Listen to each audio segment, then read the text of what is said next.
हनुमान जी ने पंचमुखी रूप क्यों लिया? चौंकाने वाला रहस्य। सुनिए आज की इस अद्भुत कथा को, जो न केवल हमारे इतिहास का अमूल्य हिस्सा है, बल्कि हमारे जीवन के लिए एक महान प्रेरणा भी है।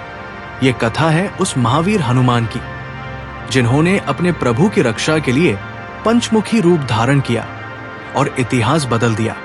मित्रों, ये हमें सिखाती है कि सच्ची भक्ति में कितनी शक्ति होती है।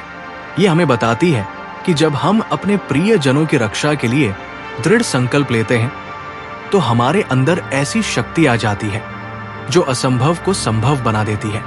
नमस्कार प्यारे दर्शकों, मैं अर्जुन एक बार फिर आपका हार्दिक स्वागत करता हूं आपके अपने चैनल विद्या ज्ञान सागर में। दोस्तों, आज हम एक नई कहानी और एक नया वीडियो लेकर आपकी सेवा में उपस्थित हुए हैं।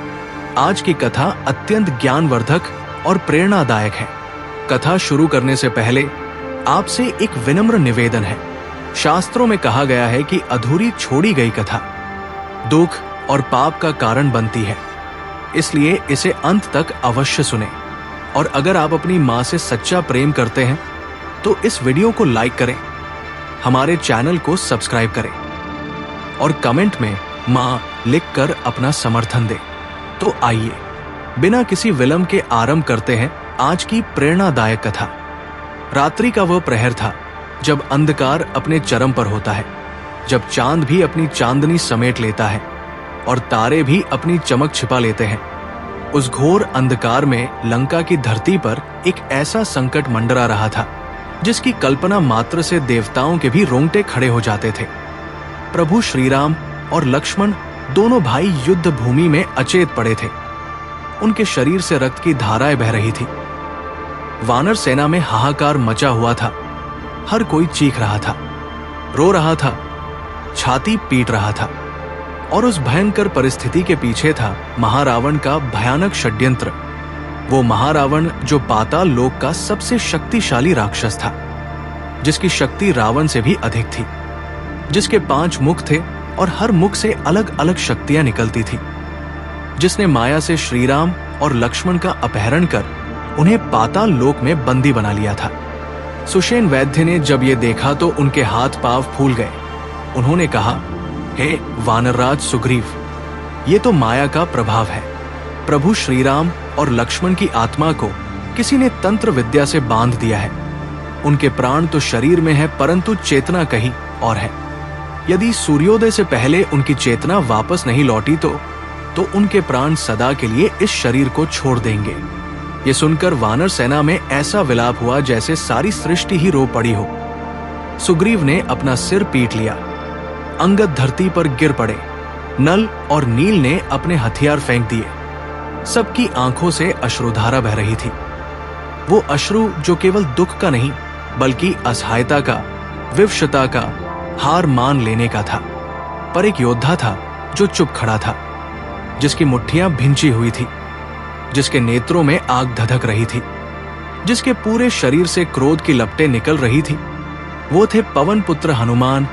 उन्होंने अपने प्रभु को इस अवस्था में देखा तो उनका हृदय छलनी हो गया। उनकी आंखों में आंसू आ गए, परंतु वो आंसू कमजोरी के नहीं थे।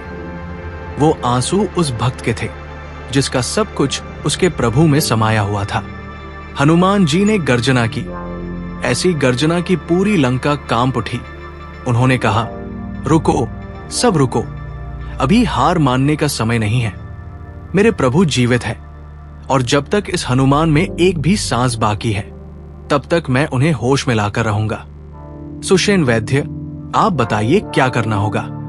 सुषेण ने कहा, हे पवन पुत्र, ये साधारण घाव नहीं है, ये तंत्र विद्या का प्रभाव है।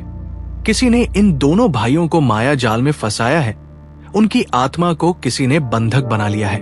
जब तक वो आत्मा मुक्त नहीं होती, ये चेतना में नहीं आएंगे। विभीषण आगे आए और बोले, हे हनुमान, मुझे पता चल गया है कि ये किसका कृत्य है। ये रावण के भाई महारावण का काम है। वो पाताल लोक का राजा है। उसने तंत्र मंत्र से श्रीराम और लक्ष्मण की चेतना को पाताल लोक में बंदी बना लिया है। वो उन्हें अपनी आराध्य देवी चंडी को बलि चढ़ाना चाहता है। यदि बलि चढ़ गई तो प्रभु की चेतना सदा के लिए नष्ट हो जाएगी। ये सुनकर सबके चेहरे और भी उतर गए। पाताल लोक, वो स्थान जहां से कोई जीवित वापस नहीं आया, जहां अंधकार ही अंधकार है, जहां अनगिनत राक्षस और असुर रहते हैं, जहां माया और तंत्र का साम्राज्य है। उस भयंकर स्थान में जाना और महारावण जैसे शक्तिशाली राक्षस से युद्ध करना, ये तो असंभव था। परंतु हनुमान जी के लिए कुछ भी असंभव नहीं था। उन्होंने कहा, तो मैं पाताल लोक जाता हूं। मैं महारावण को परास्त करूंगा और अपने प्रभु की चेतना को वापस लाऊंगा। जो भी बाधा आएगी उसे मैं अपने पैरों तले कुचल दूंगा। विभीषण ने चिंतित स्वर में कहा, परंतु हे पवन पुत्र, महारावण कोई साधारण राक्षस नहीं है। उसके 5 मुख हैं।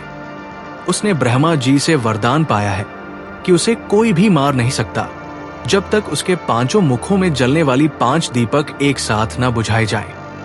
और वो 5 दीपक 5 अलग अलग दिशाओं में रखे हुए हैं, एक पूर्व में, एक पश्चिम में, एक उत्तर में, एक दक्षिण में और एक आकाश की ओर। जब तक वो सब एक साथ ना बुझे, महारावण अमर है, उसे कोई नहीं मार सकता।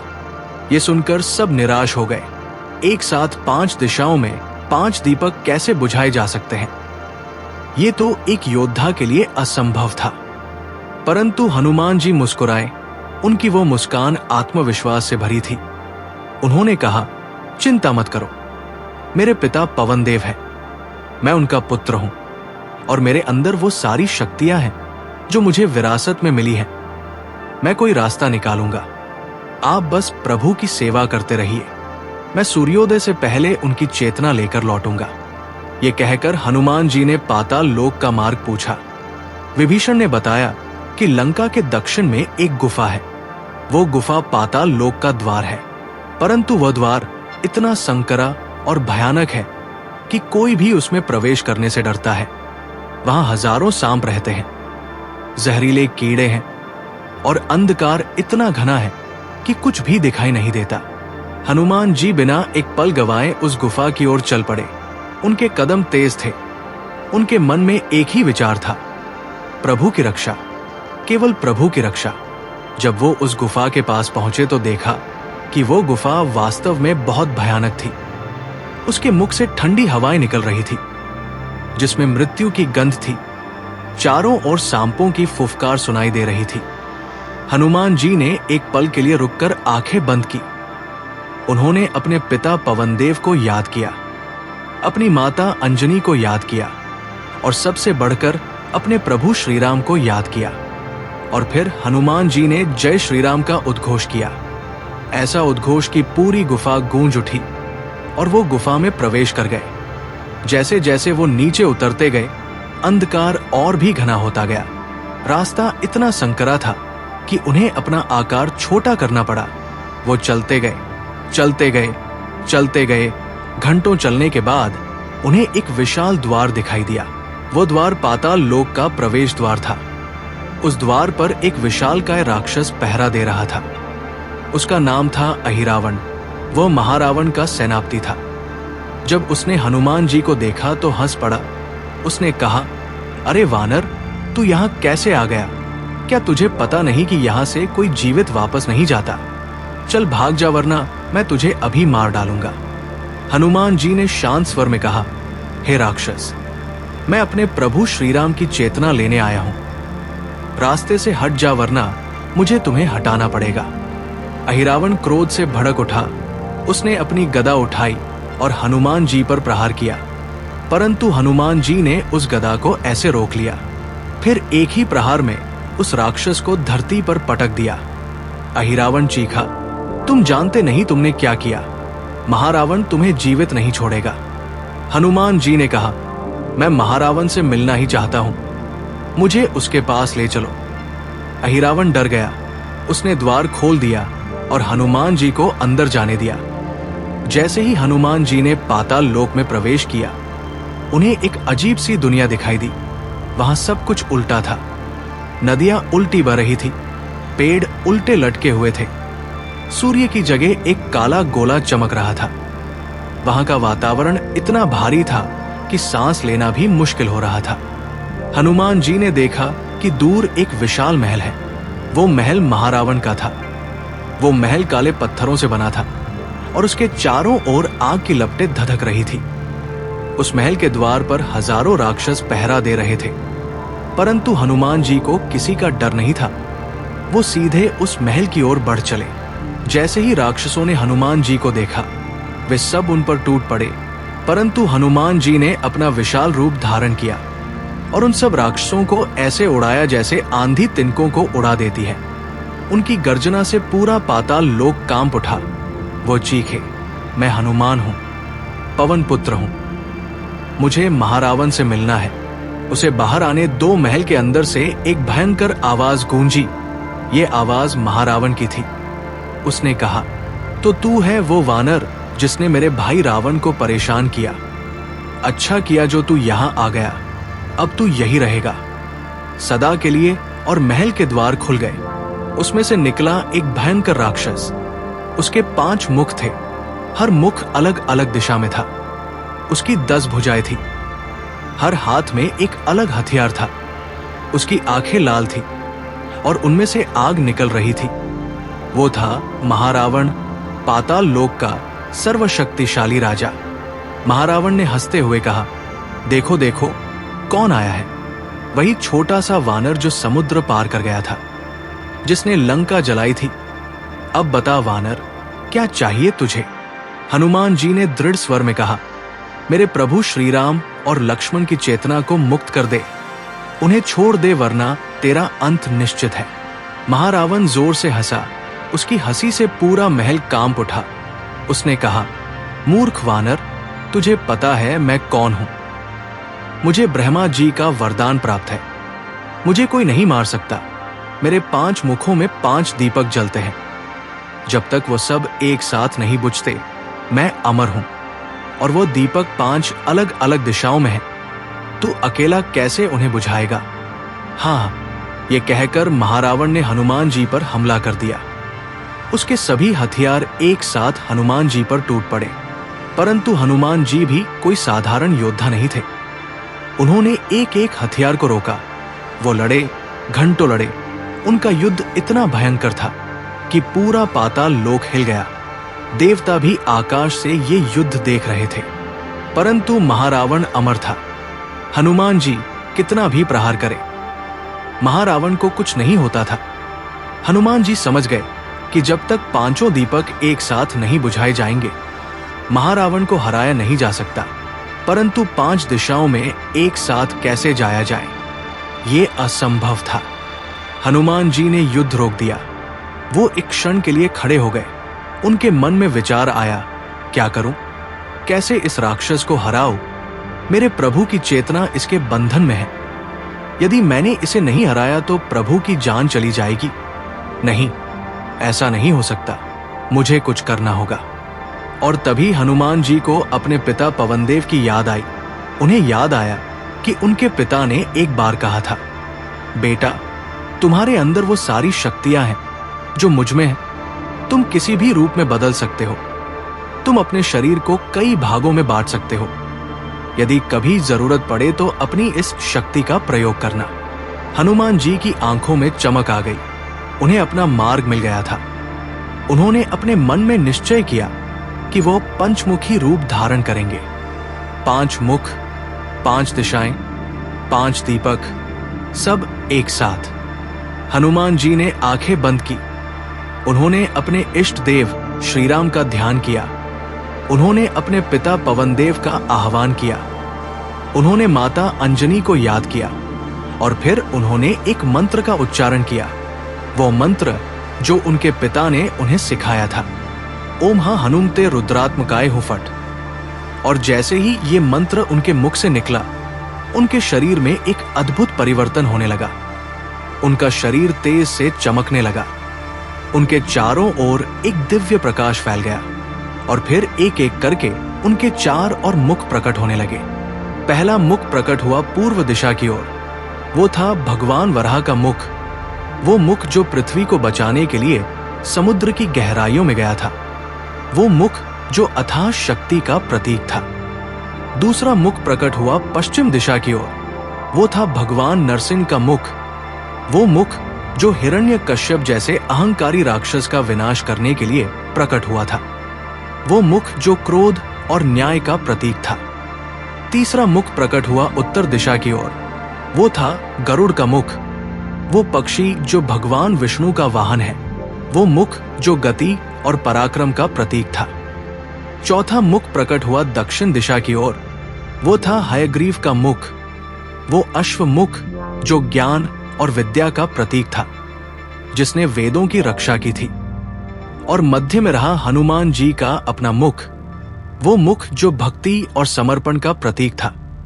वो मुख जो केवल अपने प्रभु श्री राम के लिए धड़कता था। इस प्रकार हनुमान जी ने पंचमुखी रूप धारण किया। उनके 5 मुख, 10 हाथ और उनका विशाल शरीर देखकर महारावण भी चौंक गया। उसने कभी ऐसा रूप नहीं देखा था। ये रूप इतना तेजस्वी था, इतना शक्तिशाली था कि सारे राक्षस डर से कांपने लगे। हनुमान जी ने अपने पंचमुखी रूप से गर्जना की। वो गर्जना 5 दिशाओं में गूंजी। वो गर्जना इतनी भयंकर थी कि महारावण के महल की नींव हिल गई। सारे राक्षस भाग खड़े हुए। हनुमान जी ने कहा, हे महारावण, अब देख मेरा असली रूप। और फिर हनुमान जी ने अपना महासंग्राम शुरू किया। उनके 5 मुख एक साथ कार्य करने लगे। वराह मुख ने पूर्व दिशा की ओर देखा और उस दिशा में रखे दीपक को अपनी शक्ति से बुझा दिया। नरसिंह मुख ने पश्चिम दिशा की ओर देखा और अपनी भयंकर गर्जना से उस दिशा के दीपक को बुझा दिया।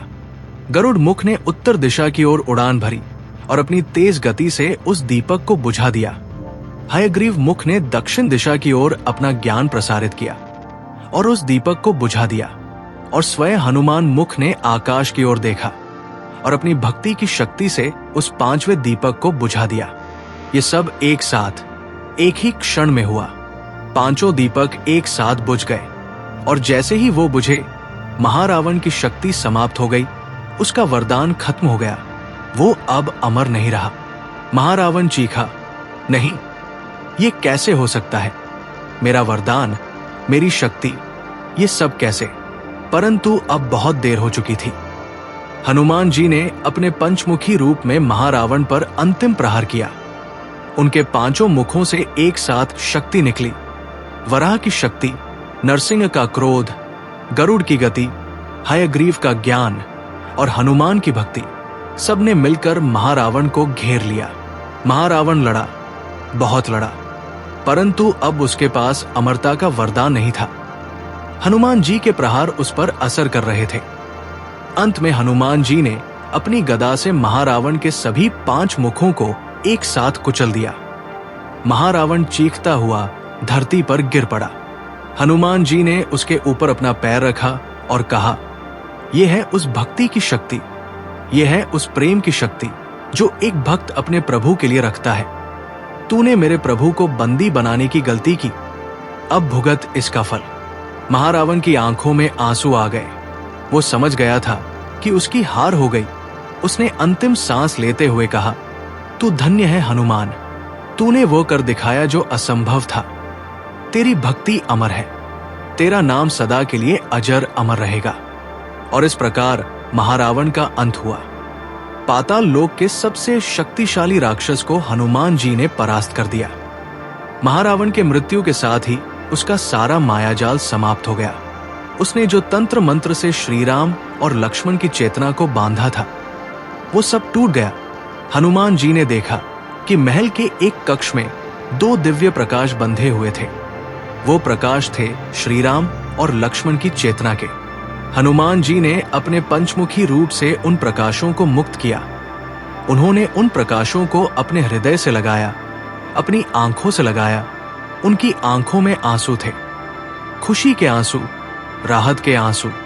उन्होंने कहा, हे प्रभु, अब आप सुरक्षित हैं, अब कोई आपको नुकसान नहीं पहुंचा सकता।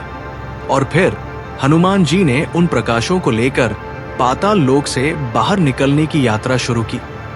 परंतु अब उन्हें कोई नहीं रोक सकता था, क्योंकि महारावण मर चुका था और सभी राक्षस भाग चुके थे। जब हनुमान जी पाताल लोक से बाहर निकले तो अभी भी रात थी, परंतु सूर्योदय होने में कुछ ही क्षण बचे थे। हनुमान जी ने अपनी पूरी शक्ति लगाकर पवन वेग से उड़ान भरी। वो इतनी तेजी से उड़े कि हवा भी उनके पीछे रह गई। वो सीधे युद्ध भूमि में पहुंचे, जहां श्रीराम और लक्ष्मण अभी भी अचेत पड़े थे। हनुमान जी ने उन दोनों प्रकाशों को श्रीराम और लक्ष्मण के शरीर में स्थापित किया और एक अद्भुत चमत्कार हुआ। श्रीराम और लक्ष्मण की आंखें खुल गई, उनमें चेतना लौट आई, वो जीवित हो उठे। जैसे ही ये हुआ, पूरी वानर सेना में जयकारे गूंज उठे। सब खुशी से नाचने लगे, रोने लगे, हंसने लगे। सुग्रीव ने हनुमान जी को गले लगा लिया, अंगद ने उनके चरण छुए। सबने हनुमान जी की जय जयकार की। श्रीराम ने हनुमान जी को देखा। उन्होंने अभी भी हनुमान जी का पंचमुखी रूप देखा। वो मुस्कुराए, उनकी आंखों में प्रेम था, गर्व था। उन्होंने कहा, हे हनुमान, तुमने फिर से मेरी रक्षा की। तुमने असंभव को संभव कर दिखाया। तुम्हारी भक्ति अतुलनीय है, तुम्हारा पराक्रम अद्वितीय है। हनुमान जी ने अपना पंचमुखी रूप त्याग दिया और अपने सामान्य रूप में आ गए। उन्होंने श्रीराम के चरणों में गिरकर कहा, हे प्रभु, मैंने तो केवल अपना कर्तव्य निभाया। मैं तो आपका दास हूं। मेरा सब कुछ आपका है, मेरी शक्ति आपकी है, मेरा जीवन आपका है। ये सब आपकी कृपा है प्रभु। श्रीराम ने हनुमान जी को उठाया, उन्हें गले लगाया और कहा, हे हनुमान, तुम केवल दास नहीं हो, तुम मेरे सखा हो, मेरे भाई हो। आज से तुम्हारा ये पंचमुखी रूप सदा के लिए अमर हो गया। जब जब भक्त संकट में होंगे, जब जब बुराई का नाश करना होगा, तब तब तुम्हारा ये रूप सहायता करेगा। तुम्हारा ये रूप भक्तों की रक्षा करेगा, दुष्टों का नाश करेगा। और इस प्रकार हनुमान जी के पंचमुखी रूप को दिव्य मान्यता मिल गई। देवताओं ने आकाश से पुष्पों की वर्षा की, गंधर्वों ने मधुर संगीत बजाया, अप्सराएं नृत्य करने लगी। पूरा ब्रह्मांड हनुमान जी की जयकार से गूंज उठा। ये कथा यही समाप्त होती है, परंतु इसका संदेश अनंत है। ये संदेश युगों युगों तक चलता रहेगा। पीढ़ी दर पीढ़ी लोग हनुमान जी के इस पराक्रम को याद करेंगे, उनकी भक्ति को याद करेंगे और उनसे प्रेरणा लेंगे। जय बजरंग बली, जय पवन पुत्र हनुमान, जय श्री राम।